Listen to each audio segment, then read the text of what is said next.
All right, good afternoon. As you know, our guest today will be Ulrika Richardson, the resident humanitarian coordinator for Haiti. She's going to be here to join us in person in just a few minutes. Also, a couple of GA-related reminders. For those of you who have colleagues who need to be accredited, the accreditation process, if I'm not mistaken, closes at the end of this month. So encourage all of your colleagues who may come visit you during the GA to make sure to file all their pass requests. Also, our friends in the Department of Global Communications have just set up the webpage for the High Level Week 2025. It is now live at un.org/en in English /High Level Week 2025. It's a very useful repository for information on the main events during the High Level Week, which is, to be reminded, will take place 22nd to 30th of September. The links and pages will be updated as more information on times, venues becomes available. Now, turning to the situation in Gaza, our colleagues at the World Food Programme warned today that starvation and malnutrition are at their highest levels in Gaza since the conflict began in October 2023. Meanwhile, the Ministry of Health in Gaza reports to our colleagues on the ground that 5 people died over the past 24 hours due to malnutrition and starvation, bringing the total number of malnutrition-related deaths to 227 people, including 103 children. And again, those numbers are since October of 2023. Against this backdrop, humanitarian supplies entering Gaza remain far below the minimum required to meet people's immense needs.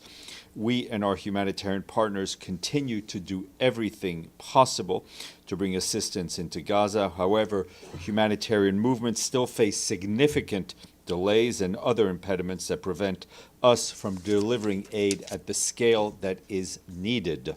Just to put you in the picture of what our colleagues go through the crossing points every day, yesterday on Monday, we requested to coordinate with the Israeli Security Services 16 missions, including the collection of food, medical supplies, and fuel from the 2 operational crossings, Karim Shalom and Zikim.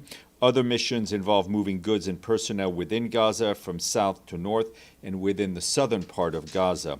Out of the 16 missions, 4 were facilitated and 3 were denied. Another 4 were impeded, but eventually were fully accomplished. Of the remaining missions, 5 missions, 2 were canceled by the respective organizations. Another 2 missions that involved collection of food and health supplies from Karim Shalom were impeded and unable to be completed, while another one was impeded and is still ongoing. Efforts to coordinate humanitarian movements often drag on for hours due to the unpredictable clearances by the Israeli authorities, wasting precious time. I think our colleagues from the World Food Programme described the hours and hours that their colleagues had to spend in cars waiting for those clearances. In the West Bank, our OCHA colleagues tell us that yesterday another Palestinian Bedouin community was displaced due to violence by Israeli forces and settlers. Israeli forces raided the communities of Ein Nahub in Ramallah Governorate and ordered the immediate eviction of its approximately 100 Palestinian residents. OCHA reports that a lot of the evacuated residents have no alternative shelter. Turning to Sudan, another tragic situation unfolding before our very eyes, and I can tell you that we are deeply alarmed by reports of large-scale attacks yesterday on the El Fasher area, which is, the besieged capital of North Darfur State. That also affected the adjoining Abu Shuk displacement camp. The attack has been attributed by local sources to fighters from the Rapid Support Forces. According to them, at least 40 civilians have been killed within Abu Shuk and another 19 injured. In a statement released a short while ago, our acting humanitarian coordinator for Sudan, Sheldon Yett, said he unequivocally condemns all deliberate and indiscriminate attacks on civilians in the country. All parties to the conflict have a clear obligation under international humanitarian law to ensure the protection of civilians. Displacement camps and other places of refuge for civilians must not be targeted. And the fact that we have to repeat this almost every day is a tragedy unto itself. Amid the escalation of violence in and around El Fasher, there are also reports that the exit routes from the city have been blocked, trapping civilians under siege and cutting them off from safety and aid. The situation remains tense and highly fluid, with insecurity displacing at least 500 people from Abu Shuk to other locations in North Darfur. That's what the International Organization for Migration is telling us. The acting humanitarian coordinator in Sudan said that an immediate provision of safe, unhindered passage for people seeking to flee El Fasher and other areas of active hostilities is critical. He also reiterated the Secretary General's repeated calls for humanitarian pause in and around the city to allow for the delivery of food, for delivery of water, a delivery of medicine, and other life-saving supplies that are so desperately needed. And those that are trapped in those areas are facing acute hunger and starvation. Meanwhile, we also remain concerned about the situation and the violence in the Kordofan region. In South Kordofan State, the International Organization for Migration estimates that more than 3,000 people fled Kadugli town between the 6th and the 10th of August due to intensified insecurity. Humanitarian access to the town remains extremely limited, with virtually no road access. The primary supply routes from Al Obeid to North Kordofan State is inaccessible due to active hostilities. The primary supply, this has worsened the already dire economic conditions and is leading to even more shortages of vital goods. Our humanitarian colleagues raised their voices yet again in reminding all those engaged in the conflict of their obligations under international humanitarian law. They must not direct attacks against civilians or civilian objects and must take constant care to spare them in all circumstances. They must also facilitate unimpeded humanitarian access to everyone in need of assistance. Back here, the Security Council held an open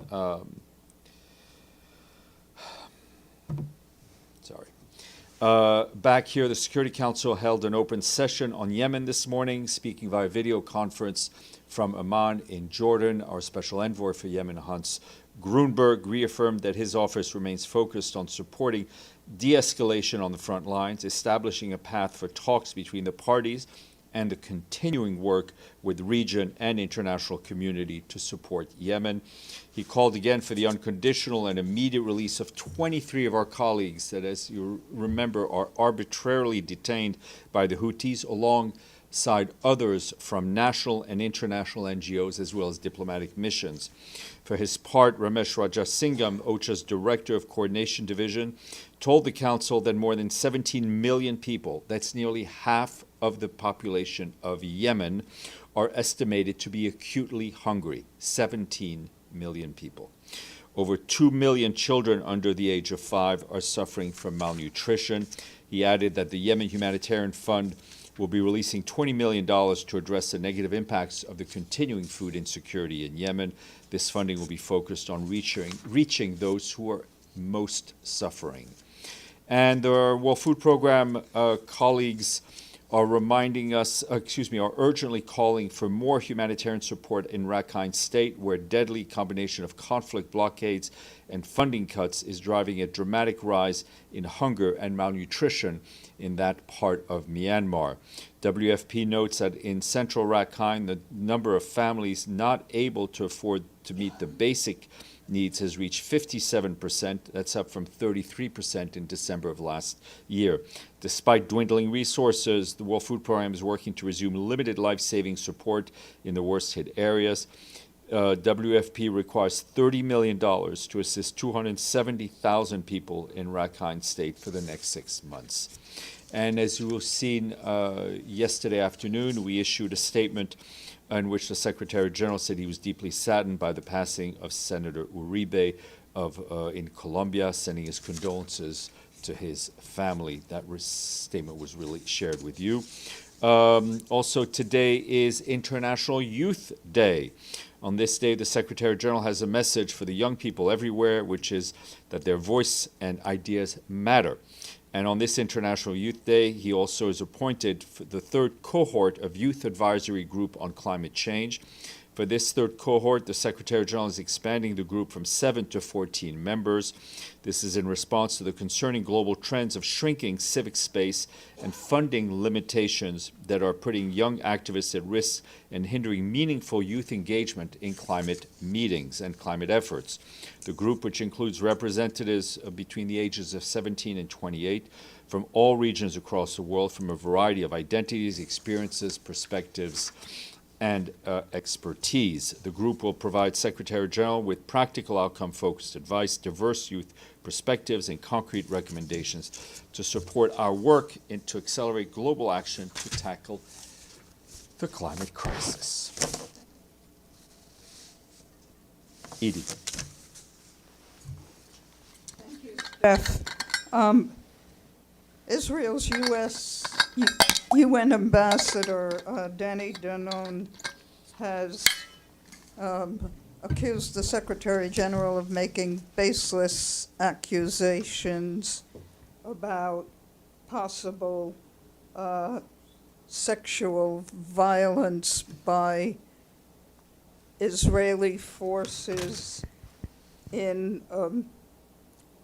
prisons, detention facility, and a military base. Does the Secretary General have any response? Well, I mean, I think the Secretary General's response is in the letter the Secretary General sent to Ambassador Danon, which was very helpfully posted on X for all of you to read. This is in run-up to the publication of the Secretary General's annual report on sexual violence in conflict, which is being shared with the Security Council and which will be published, which will be made public, I think, later this week. This is based on the work of the Office of Pramila Patten. Deji. Yes. The Israeli media reported that the Gaza Health Ministry's number about the starvation is misleading. How much does the UN trust this figure? We have, first of all, a lot of the data on hunger comes from us, right, and from the World Food Program, from its monitoring. We have found that in the past, and as you know, the UN has been in Gaza for quite some time, and including since the takeover of Gaza by Hamas. We have found the figures issued by the Ministry of Health in Gaza, the Palestinian Ministry of Health, to be, on the whole, reliable. Okay. Second, it's a totally different topic. U.S. President Trump is going to meet with the Russian President Putin this Friday in Alaska. Any expectations from the Secretary General, especially concerning the Ukrainian crisis? Thank you. We welcome the constructive dialogue between member states. With regards to Ukraine, we of course reiterate our urgent call for an immediate, full and unconditional ceasefire as a first step towards a just, comprehensive and sustainable peace, one that upholds Ukraine's sovereignty, independence and territorial integrity within its internationally recognized borders and in line with the UN Charter, in line with international law and all relevant UN resolutions. We of course stand ready to support any efforts towards that end. Abdelhamid, please. Thank you, Steph.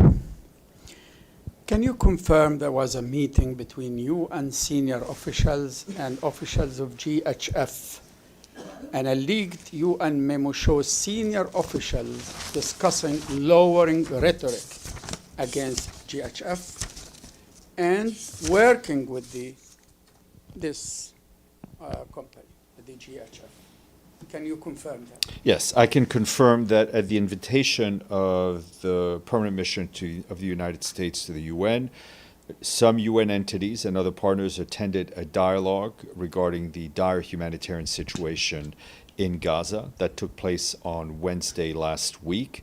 The chairman of the Gaza Humanitarian Foundation was there at the invitation of the United States. As for the email that has been reported on, we're not going to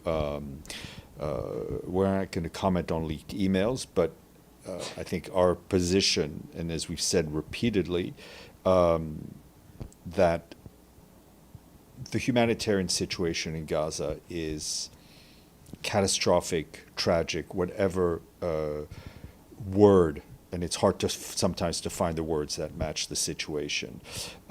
It's teetering on the brink of famine. We welcome anyone raising their voices to urgently reach civilians in need in Gaza.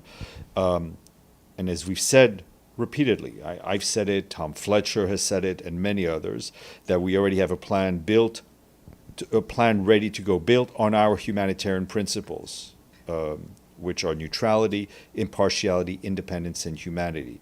That means that we go wherever the needs are the greatest, and we answer to civilians in needs, not to the warring parties. There is, as I've said before, there is enough work for everyone, but we will work with people who match our principles. Can you disclose who attended from on No, behalf I do of- not have that list. You don't. No. Sinan. Thank you, Steph. I have a question on Syria. USA Special Envoy for Syria, Mr. Dujarric, today posted on X. He says that Syria will fully cooperate with the UN to investigate these crimes, including the horrific violence at the Sudan National Hospital. So I wonder if you have any information about this cooperation between United Nations. Let me check and get back to you on that bit. Okay. Madame. Merci.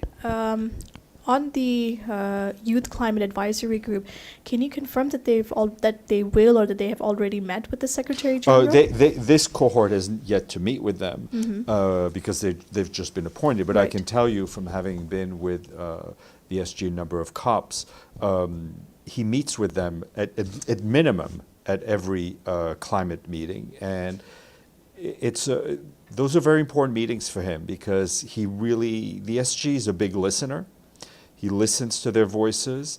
He gets ideas from them. He gets energy from them. And they're really a critical part of, I would say, his climate team. Thanks. You. Thank you, Steve. My question is about ceasefire agreement between Thailand and Cambodia. Cambodia sent a letter to SG about the violation of agreement by Thailand. Can you confirm it, and then could you give me a comment? I have not seen such a letter, but I will check the mailbox and get back to you. Okay. Yes, please, go in the back. Good afternoon. About 3 weeks ago, the World Food Program said it will suspend all humanitarian operations in northeast Nigeria without getting a funding of about $130 million by the 31st of July. So I want to ask if it has suspended operation or if it was able to get the funding by July 31st. We can check. We can check with our World Food Program colleagues, and we'll let you know. Pam, please. Thanks, Steph. I wanted to follow up on Deji's question earlier on Ukraine. What would you say the UN's role would be in Ukraine? Does the UN have a role to play? Obviously, it has in the General Assembly, it has in the Black Sea Grain Initiative, if there is any kind of peace talks. And does Ukraine need to be at the table in terms of your view of these talks that are coming up on Friday? And obviously, that's been something that's been in the news. I don't think it's not clear whether anything's been decided one way or another. I would just, and this is not our summit, these are not our talks, but I would say as a matter of principle it seems to me that in order to have a just and sustainable peace between two parties, it is helpful that all of the parties involved in the conflict be at the same table. On your first question, it's important to state that the UN remains extremely active in Ukraine. I mean, we talk a couple of times a week about our humanitarian work, our development work, our presence in Ukraine. What our role will be, following an eventual deal, I think those are hypotheticals that I would not get into. But as I said, we stand ready to support all meaningful efforts towards a just, sustainable peace based on all the parameters that I just read earlier and have read repeatedly.